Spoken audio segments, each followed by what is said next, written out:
everybody. Welcome to Lowry at Home. I'm your host, Naturalist Kirk.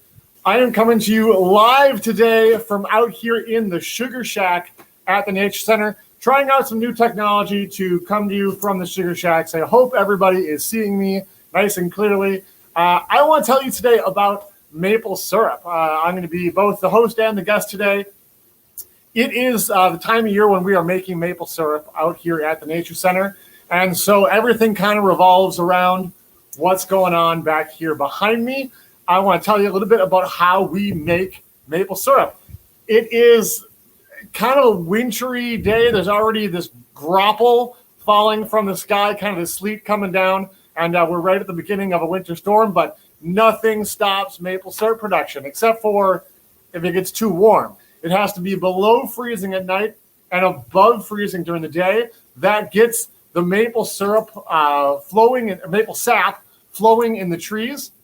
Well, it's gotten down below freezing at night, and for all this next week, it's going to be above freezing during the day, at least a little bit, and that should be pretty much perfect maple syrup weather.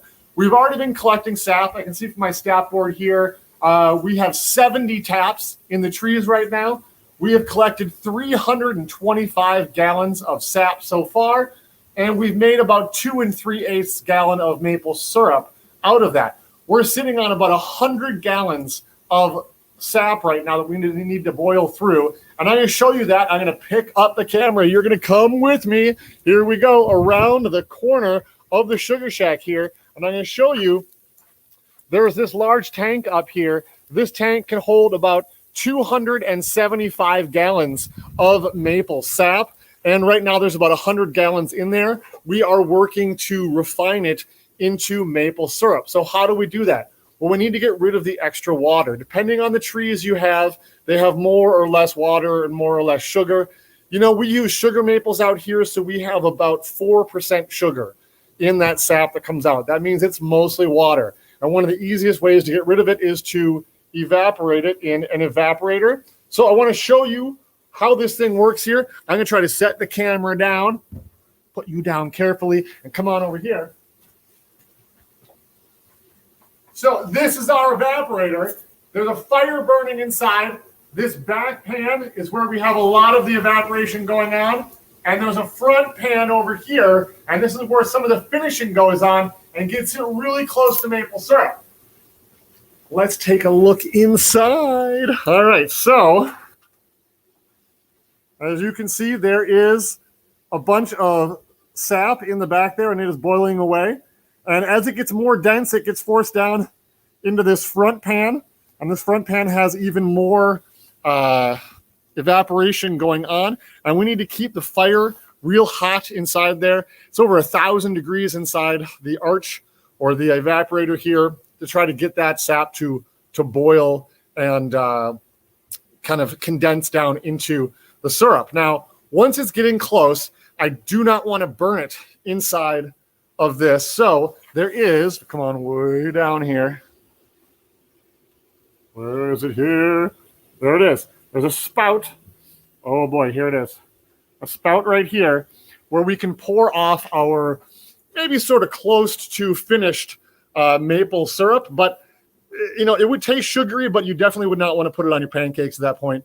It would be kind of like pouring a little bit of sugar water on them. It's very watery still. So bring it over to this other contraption back behind me over here, which is another metal container made out of stainless steel. And underneath this table, we have a tank of propane. And there are actually, we'll spin you around here.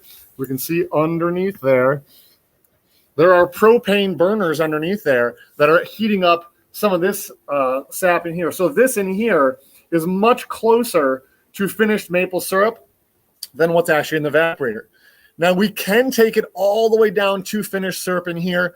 We often don't because we're not making huge batches out here. And to get it down to finished maple syrup in this container, we'd end up with a very thin layer of syrup. And the difference between syrup and having a burnt, sticky mess is a very small margin of error. And so we need to get it down to 66% sugar. And for the final getting it to there, we actually decant it off of this finishing pan and put it into a special bucket, essentially. I know, a special bucket. It sounds funny, but we have another container that we put it into and bring it inside and do that last little finishing to get it just perfect on the stove inside the Nature Center. And from there, we then bottle it and get it ready to give out to kids that come out here for classes or to sell to the public. So it's a very fun process of making maple syrup out here. I've got one more thing I need to do. Our stove here actually runs on wood. And it is time to put a little bit more in there. We're going to open this up and feed a little more wood into our fire. Close it back up. We need to feed this fire about every 15 minutes because this thing is just really blowing through wood.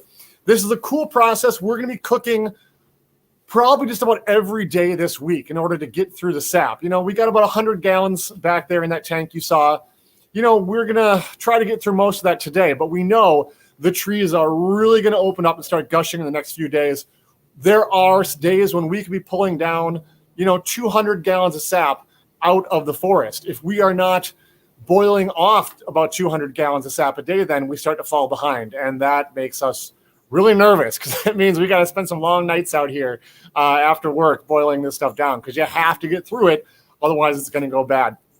So I'm going to be out here all day long. If you're brave enough to stop by and see the evaporator, you can. But sometime this week, stop by and check out the evaporator. The Sugar Shack is right behind the building here at the Nature Center.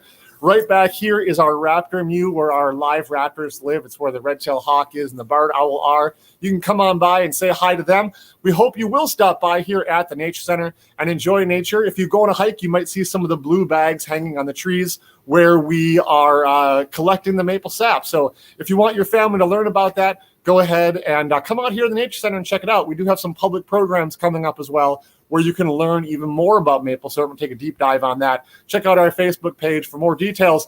That's it for today, you guys. I'm going to say thank you for stopping by Lowry at Home, and I hope you enjoyed our show and learning a little bit about what goes on in the Sugar Shack. You may have seen it during the summer or during the winter and wondered what this building is all about. Now you know, and we're excited to share it with you. So come on out sometime and check out the Sugar Shack, and we hope to see you around the Nature Center. Goodbye, everybody.